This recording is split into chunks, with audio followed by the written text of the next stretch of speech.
The development of the human body begins with a single-celled zygote. It begins to divide roughly 30 hours after fertilization. It divides into 2 cells, then 4, and so on, without really gaining any extra size. So after a few divisions, we're left with a big ball of cells that's referred to as a morula.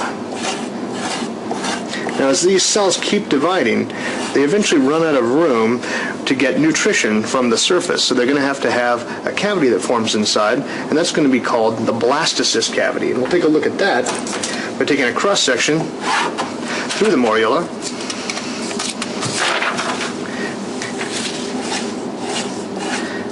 And see that we have cells surrounding it and within it. But as it gets larger and larger, as those cells divide, that blastocyst cavity forms to allow nutrition fluid to get to and from these dividing cells. So at this point, instead of a morula, this is now known as a blastocyst, and this is the blastocyst cavity. Now, as division keeps happening, the blastocyst cavity gets larger and larger.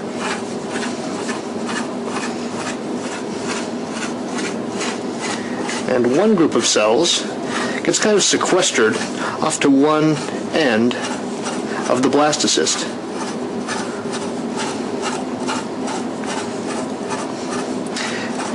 And the very appropriately named grouping of these cells is that you have an inner cell mass, shown right here, and an outer cell mass, which is making up the periphery. Now, the outer cell mass is going to form the placenta and other related structures. We're going to kind of ignore that for the time being and focus on the inner cell mass, because this is the structure that's actually going to form the embryo and eventually the fetus. So cells from the inner cell mass, still surrounded by the outer cell mass, which we'll draw in right here,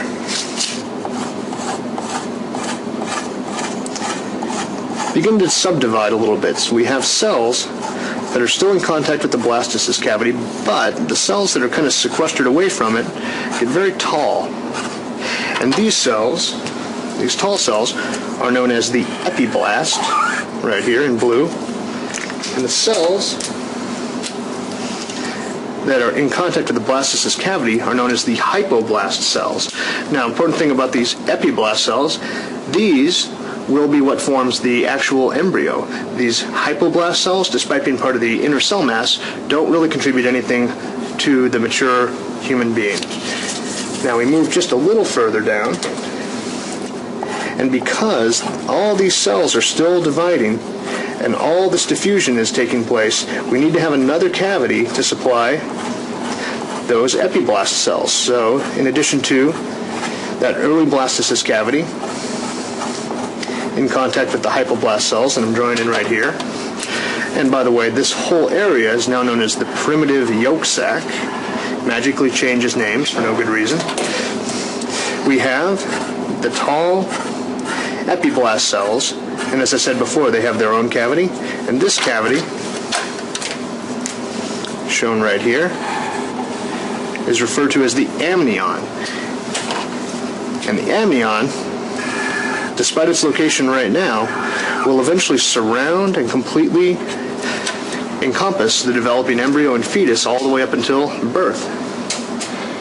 Now, what we're going to do to follow up from here is take a section right through, take the lid off the amnion, so we're looking down on those hypoblast cells, and we'll follow the next step along the way, which is called gastrulation.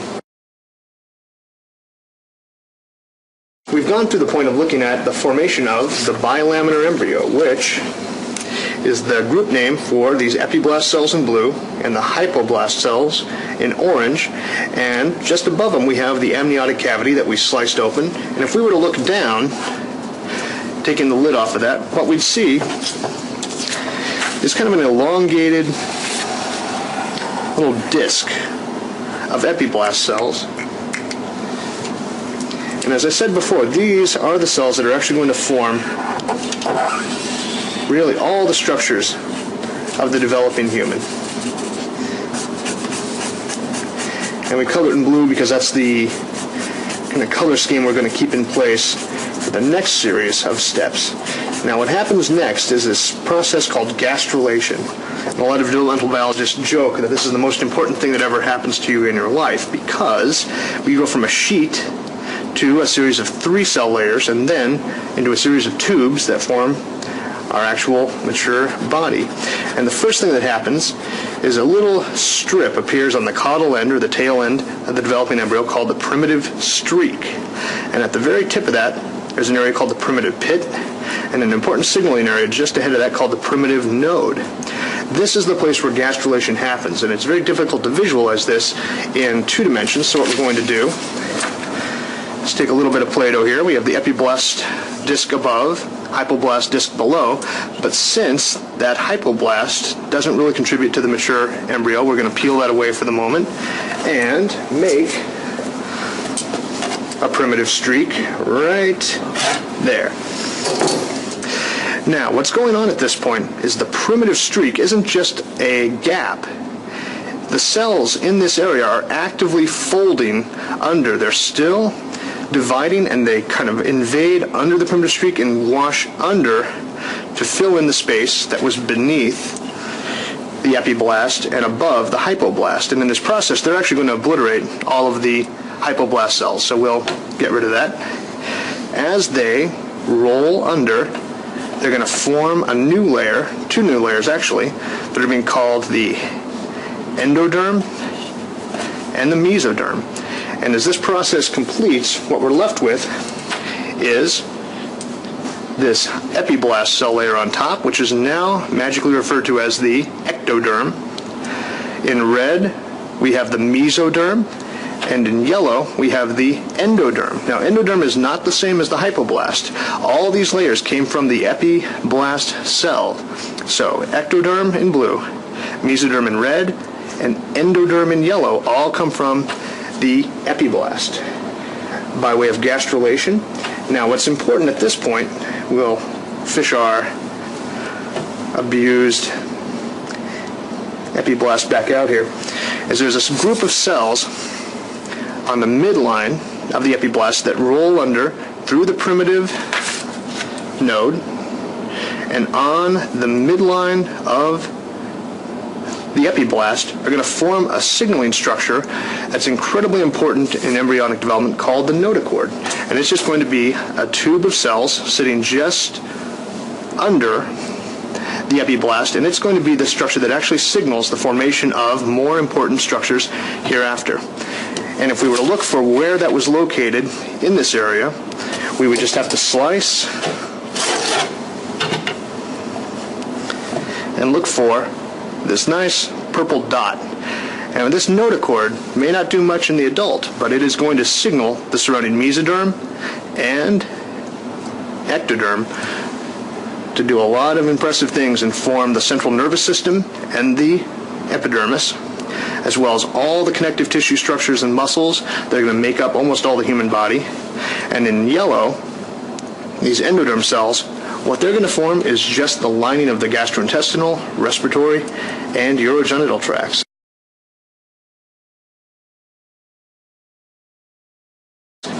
All right, now as we talked about before, we've gotten to the point of the trilaminar embryo, ectoderm, mesoderm, and endoderm, blue, red, yellow, all kind of controlled by the signals that are coming off the little purple notochord that's located right here.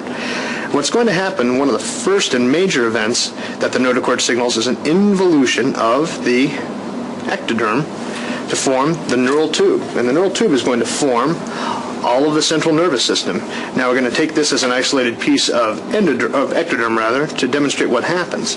The first thing that happens is just above the notochord, the ectoderm thickens and forms a little fold on the midline, and 2 protuberances right here. So we have a neural groove right on the midline, and then we have 2 neural folds on either side. These continue to approach one another until they actually zip together all the way down, leaving this little piece kind of hanging out in the mesoderm. So it's actually invaded the mesoderm. So what we'll do is just pinch those together, and this is happening all along the length of the developing embryo. And now it's time for one more cut, because that neural tube actually fully disassociates from the rest of the ectoderm, and the rest of the ectoderm seals itself back together up above, and this is going to form the epidermis thereafter. So a nice little sheet there, and below it we've got what you can squint and approximate to be a tube. And we have a better picture of that right here. So we'll take a nice little section of this right here and hopefully see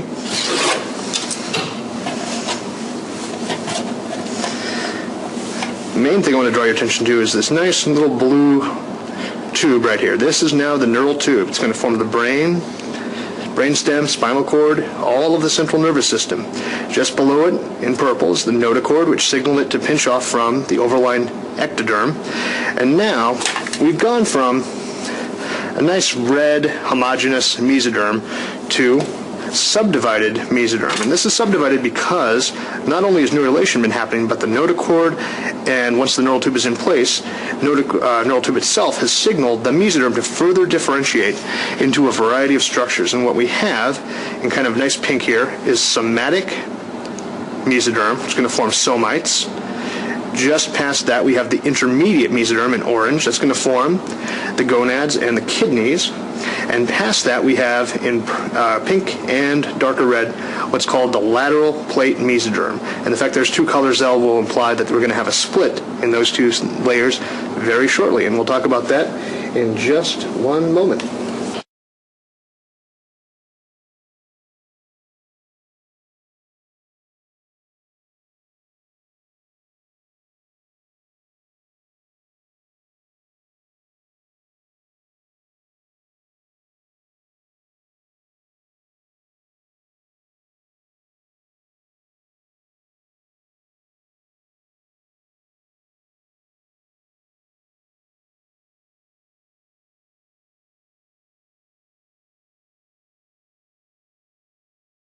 So last time we talked about how, under the influence of the notochord, we formed the neural tube, the true ectoderm, which is going to form the dermis, and then endoderm below, and the segregation of the different parts of the mesoderm into the somatic, intermediate, and lateral plate mesoderm. Now, this is the point where we actually take these layers, these flat layers, and form a series of tubes. And if you want to look at the human body as a series of tubes, you wouldn't be far wrong. And the way this happens is that between two layers of this lateral plate mesoderm, we start to get little spaces that develop. And these little spaces are called intra-embryonic coelom, or cavities, and they get larger and larger until they really and truly separate the lateral plate mesoderm into two portions.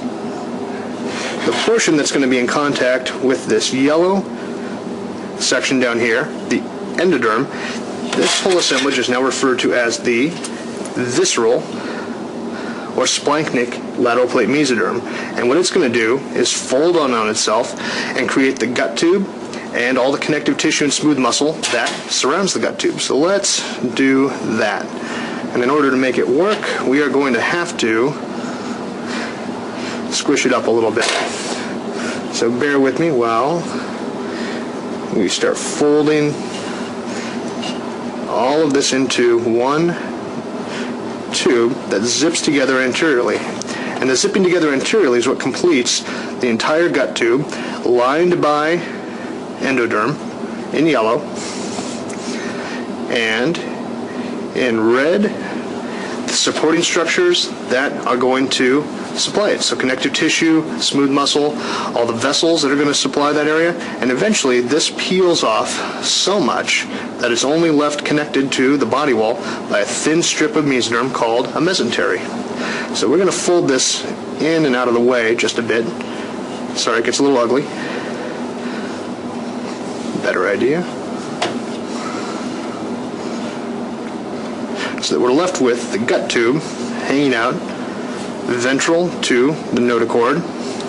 And now the same process is going to happen with this layer that's in contact with the ectoderm. This layer is called the somatic or parietal lateral plate mesoderm, and it is going to fold anteriorly just like the visceral layer did. But as it does so, it's going to get longer, and it's going to wrap all the way around and surround not only the gut tube, but make a cavity within the body.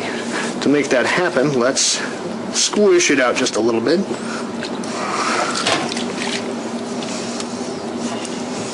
Give ourselves a little more room to work, because the body is actually dividing considerably and getting much larger as this process takes place.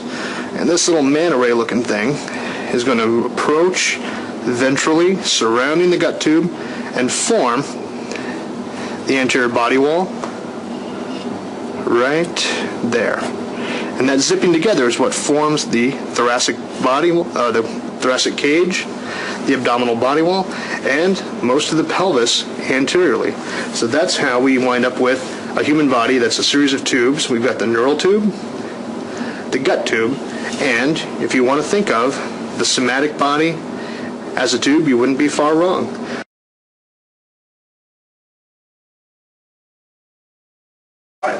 So one thing that we've neglected to do earlier is talk about what's happening with the amniotic cavity this whole time. You may remember we cut the lid off the top of the amniotic cavity so that we could demonstrate how the epiblast undergoes gastrulation, neurulation, we produce the trilaminar embryo, and then eventually fold the whole body wall together to create pretty much what an early fetus looks like.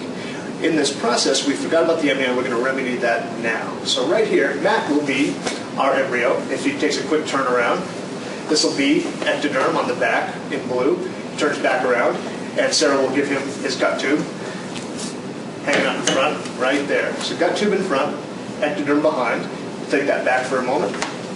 As Matt spreads his arms to the side, this is going to be that long stretch of somatic lateral plate mesoderm that folds around to the front. Think about this extending all the way down like a cape, and as he folds his arms together towards the front, it joins anteriorly, sealing up the body wall. And remember, the gut tube, good job not hitting him, is hanging out inside and is totally surrounded by the somatic lateral plate mesoderm. And this space that's created between those two is going to be what makes up the respiratory cavity, the abdominal cavity, and even the pericardium. And early on, this is known as the intra or intraembryonic coelom. Thank you very much. You can pull that out. Now, because the amnion is attached to the top of the somatic layer of mesoderm, we'll take that side, around here. Matt's going to extend his arms back out. He's going to grab each side of the sleeping bag. But I want you to think about, we've put the amnion back in place. This is the lining of the amnion, and the space between his back and the sleeping bag is the amniotic cavity. As the somatic layer of lateral plate mesoderm folds forward, seals up, it brings the amnion with it. So this space completely surrounds the embryo, and if we hold this here, his hands eventually completely disassociate from the amnion, form a complete anterior body wall, and the amnion is just completely covering the developing embryo, much like a sleeping bag would somebody sleeping inside of it. So the amnion comes along for the ride, but maintains its position around the embryo up until birth, when it ruptures as the baby comes out the birth canal. Thank you very much.